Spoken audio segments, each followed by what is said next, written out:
Voiceover Coffee Shop, episode 72. Welcome to the Voiceover Coffee Shop, where we give you a glimpse into the world of the biggest voice actors in the industry over a delicious cup of coffee. And now, here's your host, voice actor Andrew Morrison.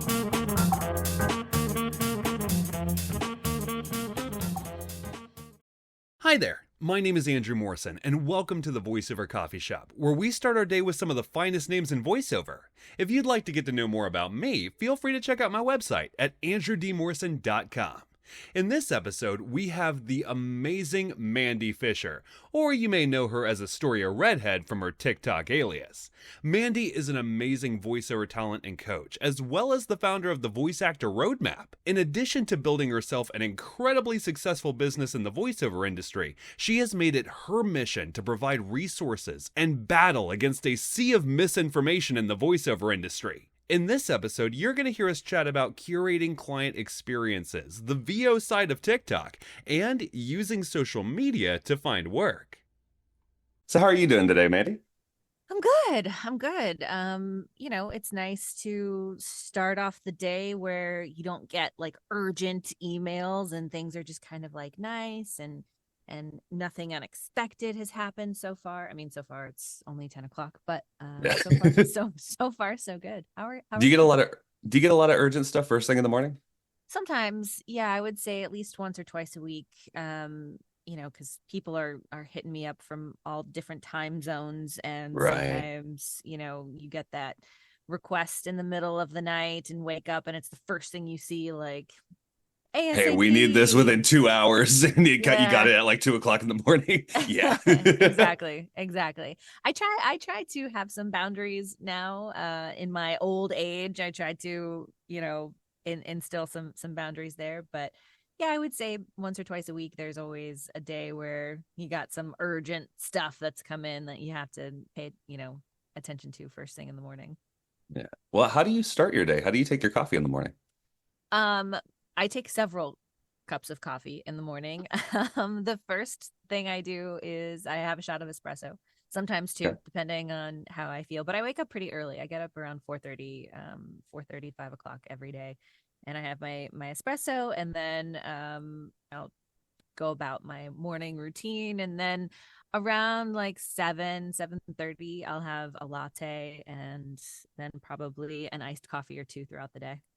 What kind of coffee maker are you using for espresso and iced coffees? And are you using an espresso or? I have an espresso. I have awesome. I have a Ninja, which does like the pods, but also like ground coffee. Yeah. That's like my favorite machine ever. It's so cool. So how did you get started in the voiceover industry? It was an accident. I was a child actor, and I was doing like film and TV and theater and all that stuff as a kid. And I was working with an agent who called my parents and said, "Can you get Mandy to the recording studio today? Someone that we hired for the job can't do it." And at the time, there weren't that many voiceover actors my age in the area, and so I think they probably just went down the list of the people who they had on their roster. And, I'm lucky that F is closer to the top of the alphabet. And they were just like, get her there. And so they pulled me out of school, and I went to a recording studio, and I didn't know what the hell I was doing. And it was a national commercial, and I just did it. I just was having fun. And to this day, that client is still a client of mine. So it was a relationship forged by accident that is still a lovely client to this day. So what client is it? Am I allowed to ask? Or? Yeah, of course. Macy's. Macy's? Yeah. That's really cool. Yeah. So what did you start doing when you started really delving into voiceover? Like, how were you like approaching the market? Were you a direct marketing person? Were you a pay to play person? When I really decided, okay, I need to focus here and make this work. Mhm.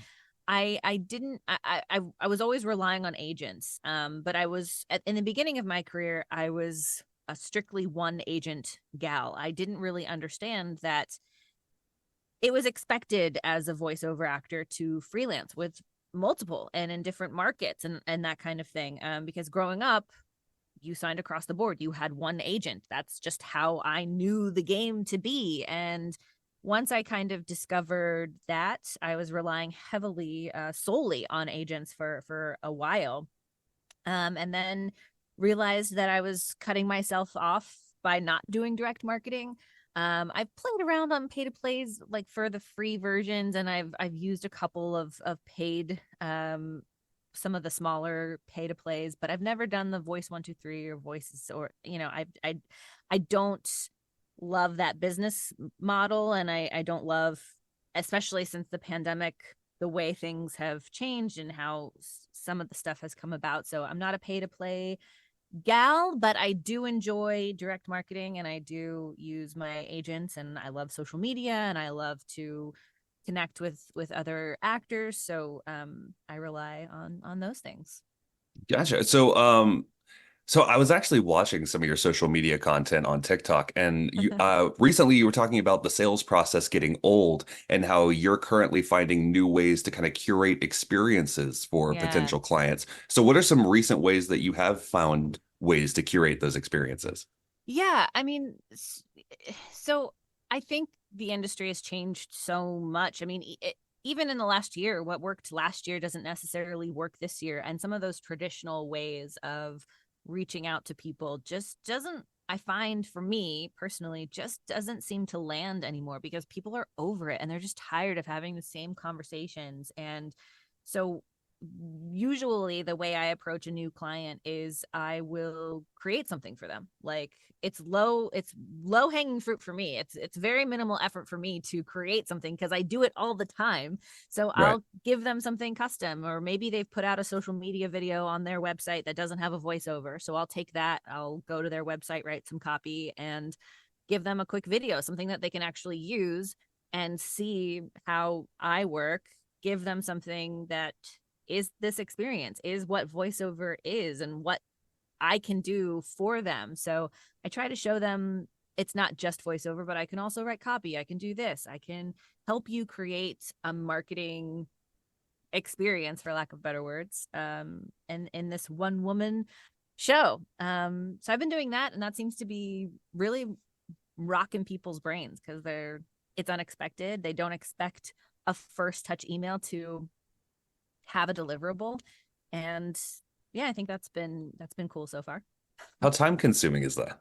It's not. It's because I do it so often. I mean, maybe at first when I was figuring it out, yeah, I was, going through some bumps and trying to figure out the best ways to go about it. But now that I've done it so frequently, it's, doesn't take too long at all.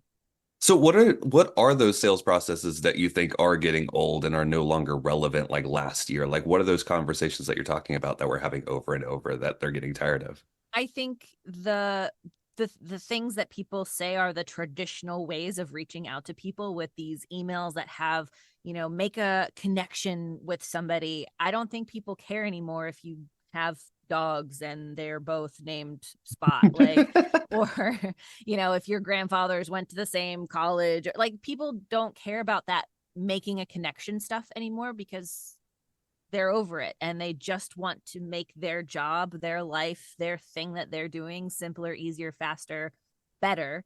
So if you can show that, again, this is just me and my experience so far, but if you can show that in the first touch, hey, I'm solving a problem for you right now without any strings attached, that instills trust. It instills this way of working that is efficient and doesn't cost them anything up front. And I think that has a bigger impact than being like, oh yeah, we both like to surf, cool, like, some of those things, which you can get to later on, right? You can always chat about that, in the fifth or sixth email that you send. But in that first touch, I like to get right to the point and kind of cut out all of that other noise, and just like a couple sentences, here's something that you can use.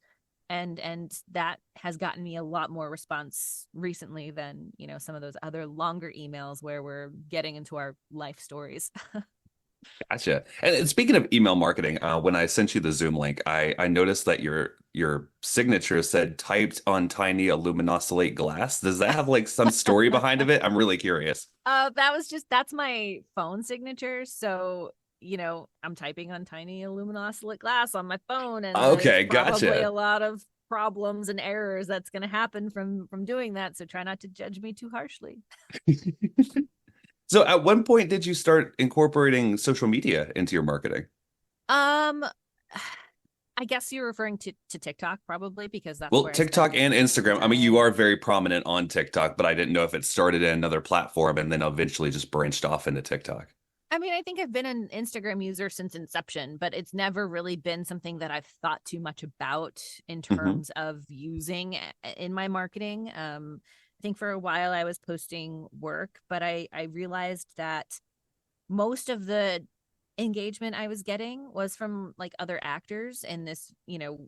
validating sort of way. And that was great, but it's not moving the needle for me in terms Hmm. of getting new clients. So I kind of stopped posting my work across social media and just started showing up talking about the community or doing some fun skits or things that I enjoyed, like content that I enjoyed creating that isn't necessarily work, but still fun and educative. And I've gotten more clients from that kind of thing on TikTok than ever posting like, here's the latest commercial I did, or here's, some looping that I did, like whatever, like not showing my work, but showing up as me and just talking and my personality. And that has Yeah. gotten me more work from people than the other way around. So when I realized that was happening, I was like, oh, well, maybe I should keep doing this.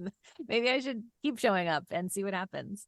And so how are you getting work utilizing TikTok? Are clients reaching out to you? Or are you using Yeah. like their programs or oh, okay. Yeah, I'm not contacting anybody. They'll stumble upon, maybe they're searching voiceover actor or whatever, and my content sometimes pops up, or they've seen connections or whatever. And yeah, it's been kind of wild because that was not what I set out to do. What I set out to do on TikTok was to try to combat some of the nonsense I was seeing about voiceover and just try to be a different perspective from some of the things that I were seeing that was just patently wrong. Like not even opinion, this sounds wrong. No, this is not correct. Like you can't Like do it. what? Like, using your phone to make a couple $1,000 a month on ACX. Like it's just Oh that's not how it yeah. works. And No, like you it's can't not do how it that. works. So I was seeing so many videos like that.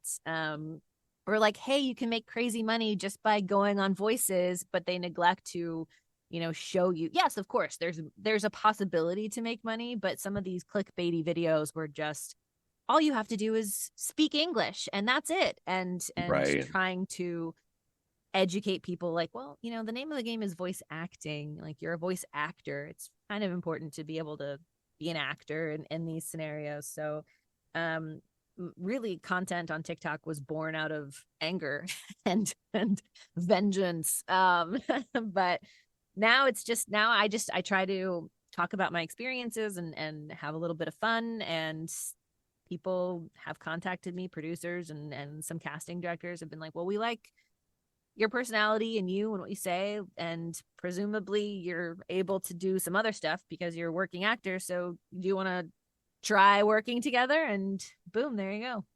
So how are you finding new ways to create content? Like, I mean, there's only so much clickbaity stuff. I mean, there's plenty of it. There's plenty of Yeah. clickbaity stuff. But like, how are you diversifying your content and like figuring out like strategies to do? Are you using AI? Are you copying trends? Are you just kind of using your daily life? Like, how are you Yeah. planning your I stuff out? wish I wish I had more of a strategy because it would be sometimes my day would feel less stressful. Yeah, now I'm kind of just flying by the seat of my pants to be completely honest. I see things that I'll respond to, or I'll experience something in a experience with a client or recording something or whatever, and I just try to be transparent about the way the industry works from my perspective and the things that I'm doing, and the different verticals that I'm working in. But I wish I had more of a strategy. Maybe that should be a goal, is to implement some some kind of TikTok strategy. So did TikTok come first or did the VO roadmap come first? Was the VO roadmap like in another vein trying to like get rid of misinformation and say, hey, here are actual strategies to increase your career? Yeah, I think the VO roadmap has always been in the back of my mind, because Hmm. again, when I was a kid, there was nothing. There was not a ton of information about voiceover, and definitely not voiceover for kid. And so it was always something that I wish I had uh, when I was going through my figuring out my life stuff with voiceover. And because now there's so much information, everyone's got a course, everyone has videos. There's you could spend years probably going through free information that there is Right. online. And I recommend you do that for sure, because there's a lot of good information, but there's also not a lot of good information. But it's Right. increasingly harder to know what's good and what isn't. So I tried to create something, that I thought was good, and not just, like I said, opinion based, but actual things that have worked for me and things that have not worked for me, and kind of show there's more than one way to do this, Mhm. and you kind of have to figure out what that is for you specifically, because what works for me isn't going to work for you, and vice versa. So yeah, I think it's always just been in the back of my mind, bubbling there, but finally getting it out into the world has been really scary for me, because I want people to I want people to succeed, and I want people to feel like they're getting, the right information that's going to help them for their investment. Um, but yeah, that I think it probably came first. Is I think that was your question. I don't know. Yes. I just started rambling. Sorry about that. No, you're good. So like what were like some of the first things that you put on the VO roadmap and how has it evolved over the years? Um, yeah, I think the first couple of stuff was very basic. Like, here's how to, like, first steps. Like, here's what you should do. Here's books you should read. Here's podcasts you should listen to. Here's stuff that has helped me kind of understand the industry at large, and understand that it's not just animation and commercial, but there's radio imaging and looping and e-learning and corporate and IVR and medical and political. Like, there's so many different aspects of voiceover where you might not necessarily even think about that being part of your job and getting paid for it, no less. So the first kind of thing that I wanted to make sure people understood is that you encounter voiceover in so many different ways in your daily life, and you can be part of that world also. Gotcha. So with all the genres of voiceover, what do you primarily market towards? I mean, I know you started with a national commercial, but like, but Yeah. like, but like, It's what do all you see been the downhill since then. but what do you see the bulk of your work has been this year? This year it has been commercial for sure. I mean, we're only in barely touching March, but so far it's Right. been commercial, and a lot of corporate and like e-learning, that kind of stuff. Last year was really hard because of the strikes, and Mhm. a lot of my work up until that point had been a lot of looping. And so not having that kind of, for the better part of the year, it was like 9 months where we didn't have anything, and it's still hasn't picked up quite yet. And I don't anticipate seeing that picking up until probably even like June or July. If it does at all, maybe we might still be seeing the effects of the strike throughout the end of the year, which is what I predict, but trying to be optimistic. Yeah. But it really kind of forced me to figure other stuff out. And that's when I kind of kicked up my direct marketing up a notch and started trying to facilitate these experiences for people, and really focus in other markets, like in Europe. And I started working with some agents in Europe, and focusing more on global voiceover and not just here in the United States. So how did you start in looping? Were you direct marketing to looping companies? Did you get an audition and then just kind of stayed within the same people? How did you get into the Yeah. looping world? Yeah, no, I started working with Peter Pamela Rose, who's a lovely actor and casting director, and she it took a while. Like I've known her for 9 years, 8 years. And she had a program that I took, and we just stayed in touch. And one day she said, "Hey, are you available to come do some looping?" And I was like, "Okay, I don't know what the fuck that is, but sure, I'll be there." And my whole world was kind of rocked. I again did not know this side of the industry It's so existed. technical. Yeah, it's I bananas. love it. It's a crazy world. But then I met other looping coordinators and other people in looping, just from doing it that one time, and then met other people and started getting on other looping rosters, and yeah, it's a tight-knit community, the Yeah. looping community. So it really is about that one open door, and then keeping that door open for as long as possible. Awesome. So what kind of coaching do you do? I know that you do coaching, but like is it vocal coaching? Is it business coaching? What kind of coaching do you specialize in? Yeah, a little bit of everything at this point. I teach like weekly, like monthly, I call them gyms, where we can work out some of the things that you are trying to get better at, whether it's commercial or radio imaging or e-learning, or anything that's kind of on your mind. I will definitely love to work out with you. But I do a lot of business coaching, and I just launched something that I haven't seen anywhere.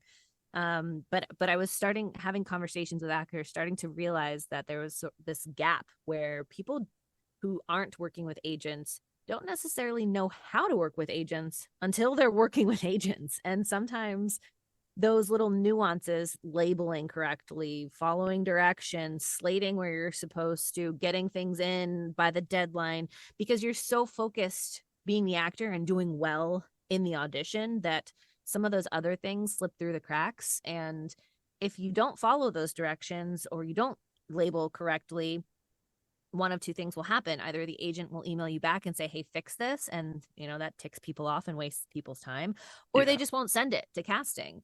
And neither one of those things are great. So I wanted to kind of create this role play where I would act as an agent, send people auditions, and they could see what it's like to get them all hours of the day, all different kinds of directions, things on a Word document or a full pitch deck, like seeing different ways that auditions are sent, and then following all of those specific directions in a timely manner while also producing a good audition. That's cool. Yeah. So I've been doing that. I just launched that last week, I guess, and I've Oh, got a cool. couple people doing it, and it's been eye-opening for me too, to see what people go through. And sometimes people say, "I can't get this in today," and they're stressing. I'm like, "It's just me."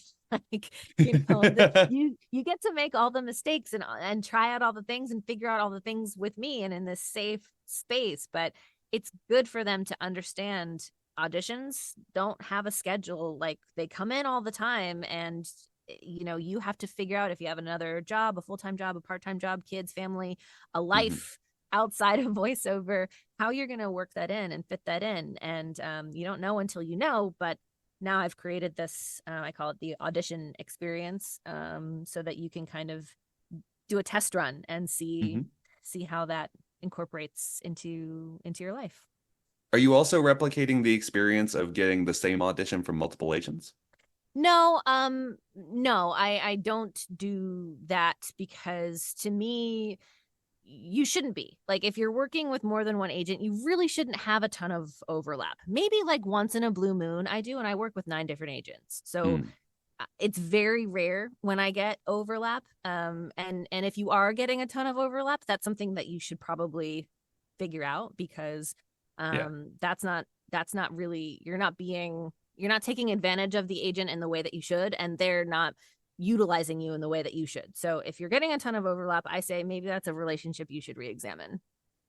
Gotcha. Okay. So, when you're coaching somebody's business and the actual business aspect of it, what do you see a lot of problem areas in recently with some of your students? Yeah. sometimes it's just fear. and and like they're afraid of doing it, like actually just moving forward and doing direct marketing, reaching out to people, reaching out to agents, because they're afraid of sounding stupid, sending the wrong thing, saying the wrong thing, like all these different things. It's really a lot of self-block. And what I try to do is get them over that and say, you're in your own way. Like once you're prepared and you have your materials and you've been working hard on your craft and you have your shit together, the next step is to get it out there. And if no one's knocking on your door, right? Unless you're a Right. celebrity, no one's coming to you and pounding on Right. your door for these jobs. And it's really your job to engage and figure out how to be a service provider and a salesperson. And that can be hard. I mean, it's intimidating to do that. But I find a lot of people, it's really just them. They're in their own way and they don't know how to move past that in a way that makes sense for them. So we try to work through some of those things. So how do you help them work through those like confidence issues or those how do you help them to kind of break out of that? It almost sounds like a therapy session. It kind of sometimes is. It kind of sometimes is. And sometimes there's wine and sometimes we cry and sometimes like we do that. But I try to also, in the same kind of way that I role play in the audition experience, I try to give them an opportunity to craft their emails and like send it to me for a first impression, kind of first look, and say, maybe we could chop this out, or maybe we could add this, or, maybe we could do this. But we start very small. Like after we get through the role play scenarios, we do 1 to 2 email touches a week. And we start with these micro goals so that we don't get overwhelmed and we're not feeling like, oh, well, how am I going to get to 50 emails, 100 emails? This is this. It's like Love micro goals. Very small. Yes. Very small steps to build that confidence. And it's really like once you send the first couple, you're like, oh, I don't know why the fuck I wasn't doing this before, So what are your general goals like in a week? Do you like set out goals for yourself? Like what do you generally set out for? Sure. I mean, I try to, I still pitch to agents. I still direct market to new people and to people that I haven't spoken to in years. I have a huge CRM of people where I've marketed to and they said, don't ever contact me again. Well, I'm not deleting them out of my CRM. I'll just wait a little bit and see if I can maybe change their mind later on down the road with the new things that I've learned or the new skills that I have or the new ways that I can help your business, because technology has changed and the markets have changed. And, I have these skills and maybe you might want them. So, goals I have usually vary week to week, but it's always trying to get someone new into the fold, turning someone from a cold lead or a warm lead into a hot one, and just trying to build the empire, so to speak. The empire. I love that. Build the empire. one new client at a time, for sure. Yeah, so that's a lot of hats. Like, what is a day in the life of Mandy Fisher? Like, how do you balance all that? Yeah. I don't know. I'm a very bad, I don't know. The answer truthfully is I don't know. I don't have a ton of work-life balance. I'm probably the worst person to ask about work-life balance, but something that helps me kind of organize everything is I'm a writer downer. I write everything down and I time block. So I do 3 blocks of time: morning, afternoon, and end of day. And I put all the things that I want to do in those time blocks. And I check them off as I've done them. But if I don't get to something within that time block, it doesn't cascade down into the next time block. I have to put it into the next day. So maybe I'll reprioritize that. If it was something in the afternoon that I didn't get to, maybe I'll put it in the morning so that I can do it the next day. But it doesn't, domino effect. So I feel like I stay pretty organized using that method. But life happens and things come up and doctors and dogs and all kinds of stuff. So, I just do the best you can. Gotcha. So what led you guys to starting a podcast? Like, what was your goal behind creating a podcast? I think having fun and not having another podcast that felt like we were always just talking about voiceover stuff and maybe trying to get to know people in in a way outside of voiceover, because we know so many people in voiceover and know what they're doing in voiceover, but Right. we wanted to just have this sort of chill, just like this, where it's just this chill, fun, relaxing experience where it's not just voiceover driven, but we Mhm. get to, have chats with our friends and drink a little bit and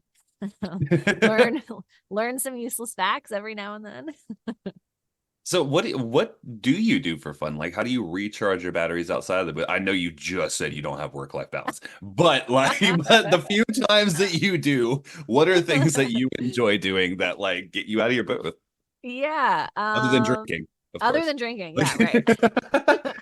It sounds awful, but no, it I mean, really I've heard you doesn't. say it 3 times, so I was I like, do. yeah. It's present for sure. Yeah, I enjoy I enjoy flying and skydiving, and I read a lot of books, and I play with my dog, and I live in New York City, so there's tons of stuff to do. Not that I Yeah.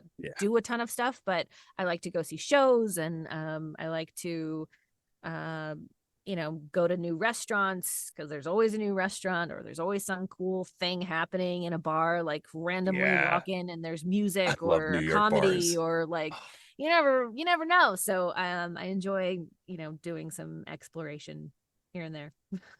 Gotcha. So if you were to write a letter and send it back in time to your younger self when you were first starting in voiceover, Oh. what would you tell your past self? That no one cares. No one Like, cares.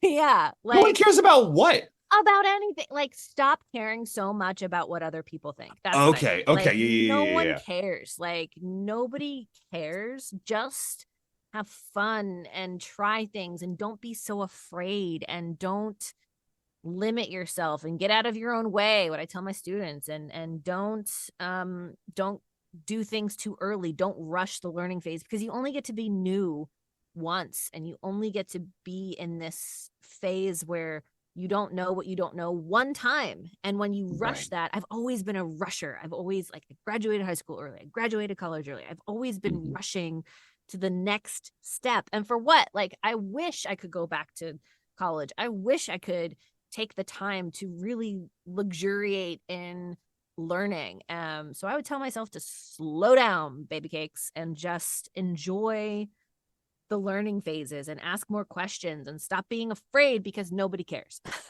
How did you figure out how to slow down? I still have that issue. Yeah, I don't I'm know. always doing it around. I'm like, no, I need to get like 20 new clients today, and I need to do 500 auditions. And like, how do you kind of Yeah. meditation helps me a little, but like, how do you just I think I don't know. I think the time blocking thing actually really does help me with that, and like focus on micro goals that lead to the bigger goals.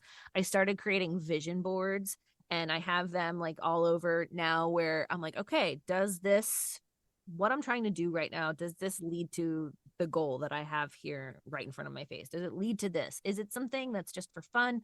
Is it something that's actually helping me? Like, am I doing too much? Do I feel like, really trying to just tune into how I feel and where I am in space, has helped. But I don't know. I think it's still a process. I think I'm still figuring that stuff out. how do you make a vision board? 'Cause like I've heard the terminology vision board, and I probably do like some form of it, but like what's the actual process of making a vision board? Yeah, I mean, it can be anything you want it to be, and that's sort of like the beauty. Like, you can get all like crafty and cut stuff out and cut and paste and have a craft session, or it can be like kind of serial killer-esque, where you've got Serial post-it killer. notes.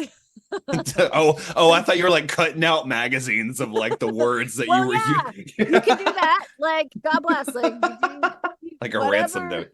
whatever that vision is. Like, who am I to judge, right? Like, you do you. But it's really about identifying things that matter to you, and Mhm. things that you want to have happen in your life. And I know it feels a little woo woo, and maybe it is, but there's this thing that happens neurologically when you are faced every day with seeing things visually that Mhm. mean something to you.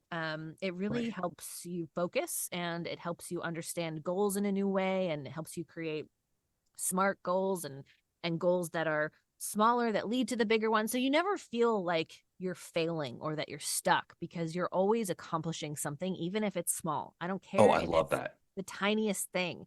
Like you're always moving towards something and you're never in this position of, I failed today. I suck today. I didn't do anything today. And that can be this emotional drain and spiral, and you can be stuck there for a while, and that sucks, and that's not productive or helpful or healthy. You don't want to be in that toxic state of I'm not accomplishing. So if you have these little tiny things that you can accomplish every day, then you're never feeling like you're failing. I love that. That's actually something I had to figure out in the past couple of months because like I was like, oh, these are my weekly goals and I'm not hitting them. Maybe I'm setting them too high. Maybe I don't have enough time in the day. But then I started figuring out, okay, what do I need to do on a daily basis to equal those? And even if I don't end up doing my weekly goals, I accomplished my goal that I set out to do today. And so then that Exactly. that gives me a little gold sticker. And that, like, yeah, and that little shot of dopamine, outside of the Mhm. coffee, that little shot of dopamine does so much for you, like personally, mentally, spiritually, whatever. And Yeah. that's important. So was there a moment when you figure out, I don't know how to word this, but I guess I'll just say it. Was there a moment when you figured out nobody cared? Like was that like a click? I think, yeah, I think it happened more in after college. Like I had just graduated college, and I was trying to get new reps, and I was literally walking around New York City, going into offices and dropping my stuff off. And some people were like, some like snotty people in an office were making fun of me because I'm not a trendy, fashionable gal. Like I just wear what I like. And they were definitely making fun of me, and it didn't bother me. Like Mhm. I just was like, so what? Like I'm never gonna see you ever again. Like I don't care. Like it just sort of, yeah, gave me this, I don't care that you're laughing at me right now. I'm going to get an agent and you're not. Yeah. And it just like got this fire in me. And I kind of, since that day, have just moved forward knowing that your opinion on that thing doesn't matter. And I'm still going to be me regardless of your opinion, whether it's positive or negative, and it has no power over me. So I think that was the moment where it just kind of boop, light bulb And, turned and on. and did you have that feeling in regards to voiceover peers as well? 'Cause that was an Um, issue that I struggled with until maybe like a couple of months ago, where I was afraid to put like I was trying to figure out how to boost my social media. But when I mhm. was doing that, I was thinking of peers and not of clients because a lot of my followers are peers. And so I'm like, oh, Sure. like one of my voiceover friends or somebody up in the industry is gonna think this is dumb. Or like, who am I to say this is what voiceover is? You know what I mean? And so that there Yeah, was a moment where I had to kind of shut that off and nobody cares. So did right. you have that kind of same experience? I think I still struggle with that, to be honest. And I think, well, as creative entrepreneurs with sensitive, creative hearts, Mhm. we'll always have some kind of battle with that. Yeah, there are definitely days where I'm like, does anyone even care what I'm saying? Like maybe not. Maybe this is the last video I'll make because nobody cares. But then I'll get a message from somebody that says, this really helped me, or thank you so much for talking about this because I haven't heard anyone else talk about it and this resonated with me, or this was what helped me get over the hump. So um yes, some days I'm like, oh well, what if this person hears it? That's going to be super embarrassing. But Yeah. you got to just quash it. You just got to quash it. If this is what you love and this is who you are and this is what you want to do, then that ego side of your brain that's yapping, you just got to be like, hey, backseat it, go take a break, have a coffee break, and we're just gonna do us. Fantastic. And where can people find you and your content and all the amazing things that you share all over the voiceover universe? Mostly on TikTok. You can find me at Astoria Redhead on TikTok. I have a resource website, AstoriaRedheadVoiceover.com, and there's lots of great resources there that I've created, but other people have created, and other people that know a lot more than I do are represented there. Those are the two main places that I am. Well, thank you for coming on. This has been a blast. Yeah, thank you. Great conversation. Definitely not stuff that I typically get to talk about in interviews. So thank you for being so thoughtful. I really hope you enjoyed Mandy's view on the industry, how she has used resources to build client relationships, and with all of her experience as a voiceover artist, has used her path to help other artists carve their own. If you would like to hear her work, you can visit mandyofish.com. And if you'd like to see her content that we kept talking about during this episode, follow her on TikTok at the handle Astoria Redhead. Trust me, it's worth it. Thank you for listening, and I'll catch you in the next one. Thank you for listening to the VoiceOver Coffee Shop. For more information on guests, new episodes, and more, be sure to visit vocoffeeshop.com and our YouTube channel or your favorite podcast streaming platform. You know you want to.